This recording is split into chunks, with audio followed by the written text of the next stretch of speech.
আজকে আমরা গণপ্রজাতন্ত্রী বাংলাদেশের অন্তর্বর্তীকালীন সরকারের প্রধান উপদেষ্টা জনাব ডক্টর মোহাম্মদ ইউনূস সহ সরকারের পক্ষ থেকে আমন্ত্রিত হয়ে মূলত হেফাজতে ইসলামের সংশ্লিষ্ট রাজনৈতিক দলগুলো বাংলাদেশ খেলাফত মজলিস, জমিয়ত উলামা ইসলাম, নেজামে ইসলাম, খেলাফত আন্দোলন সহ আমরা এখানে আহত হয়েছিলাম।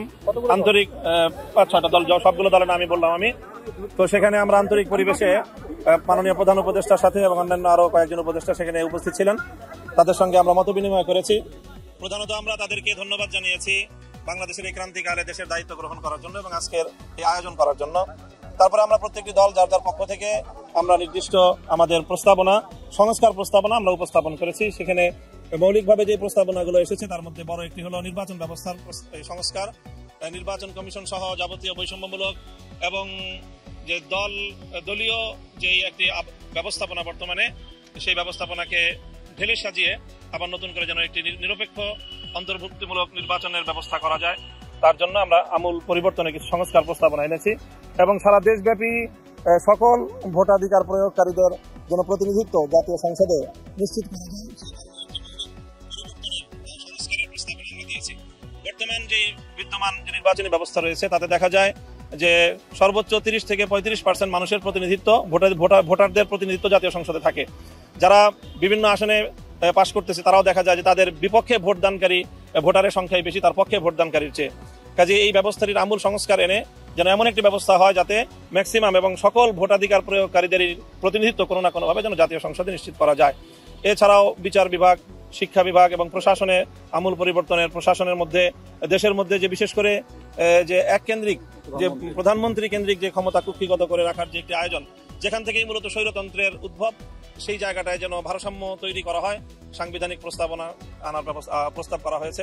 তার মধ্যে সংবিধানে যে আল্লাহর উপর অবিচল আস্থা এবং বিশ্বাসের যে ধারাটি ছিল সেটি বাতিল করা হয়েছে, সেটিকে যেন আবার পুনর্বহাল করা হয়, আবার যেন সাংবিধানিক কিছুটা সংশোধনী এনে পুনর্বহাল করার আমরা দাবি জানিয়েছি।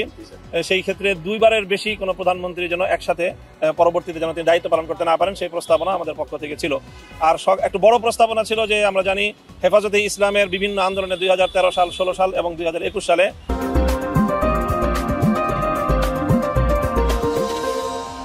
বহু মামলা, আমাদের অনেক হতাহত রয়েছে, শত শত মানুষ আমাদের হতাহত হয়েছে, তাদের অনেকের সন্ধানও এখন আমাদের কাছে নেই। আমরা সেই ব্যাপারে সহযোগিতা চেয়েছি যেন আমাদের সকল শহীদদের এবং নিখোঁজ মানুষদের কোনো একটি নিরপেক্ষ সুন্দর একটি প্রতিবেদন যেন আমাদের সামনে আসতে পারে এবং সকল হত্যাকাণ্ডের যেন বিচারের ব্যবস্থা, বিশেষ করে ট্রাইব্যুনাল গঠন করে হলেও দ্রুত বিচারের ব্যবস্থা যেন লেন্দি কোনো প্রক্রিয়া যেন না যায়, অতি দ্রুত সেই বিচারের আওতায় যারা মূলত দায়ী এবং তাদেরকে যারা নির্দেশদাতা, যারা সংশ্লিষ্ট ছিল তাদের সকলের জন্য বিচারের একটা আয়োজন করা যায়, সে ব্যাপারে আমরা দাবি জানিয়েছি। এছাড়া দেশের কোনো নীতিমালা আইন প্রণয়নের ক্ষেত্রে ইসলাম বিরোধী কোনো নীতি আইন যেন প্রণয়ন না হয় সেই বিষয়ে আমরা প্রস্তাবনা এবং দাবি জানিয়েছি। এবং হেফাজতে ইসলামের সকল মামলাগুলো, প্রায় 3 শতাধিক মামলা সারা দেশব্যাপী 2013 সাল থেকে 2021 সাল পর্যন্ত হেফাজতে ইসলামের নেতাকর্মীদের বিরুদ্ধে দায়ের হয়েছে, সেই মামলাগুলো যেন অতি দ্রুত একটি নির্বাহী আদেশের মাধ্যমে এবং আইনি প্রক্রিয়ার মাধ্যমে এটি যেন দ্রুত প্রত্যাহারের ব্যবস্থা হয় এবং সেটির জন্য আমরা 1 মাসের একটি সময়সীমা আমরা ওনার কাছ থেকে চেয়েছি যে 1 মাসের মধ্যেই যেন এই সকল মামলাগুলো যেন প্রত্যাহার করা হয়। তো মাননীয় প্রধান উপদেষ্টা আমাদের সকল দলের বক্তব্যগুলো খুব ধৈর্য সহকারে শুনেছেন এবং অত্যন্ত সৌহার্দ্যপূর্ণ আন্তরিক পরিবেশে আমাদের এই বৈঠক সম্পন্ন হয়েছে। তিনি আমাদের সকলকে ধন্যবাদ জানিয়েছেন এবং আগামী দিনে অন্তর্বর্তীকালীন সরকারকে রাষ্ট্র পরিচালনায় সহযোগিতা করার জন্য তিনি আহ্বান জানিয়েছেন এবং আমাদের সেই আহ্বানে সাড়া দেওয়ার প্রত্যয় ব্যক্ত করেছি। সেই সাথে যেন একটি যৌক্তিক সময় নিয়ে সংস্কারগুলো করে তারপরে যেন অযথা কাল বিলম্ব না করে নির্বাচনের আয়োজন করেন, সেই বিষয়টি আমরা বলেছি এবং মাননীয় প্রধান উপদেষ্টাও এই কথার সঙ্গে একমত পোষণ করেছেন যে প্রয়োজনীয় সংস্কারের পর কাল বিলম্ব না করে তারাও নির্বাচনের দিকে চলে যেতেই আগ্রহী এবং সেই ধরনের তারা প্রস্তুতি এবং তারা আয়োজন করছেন।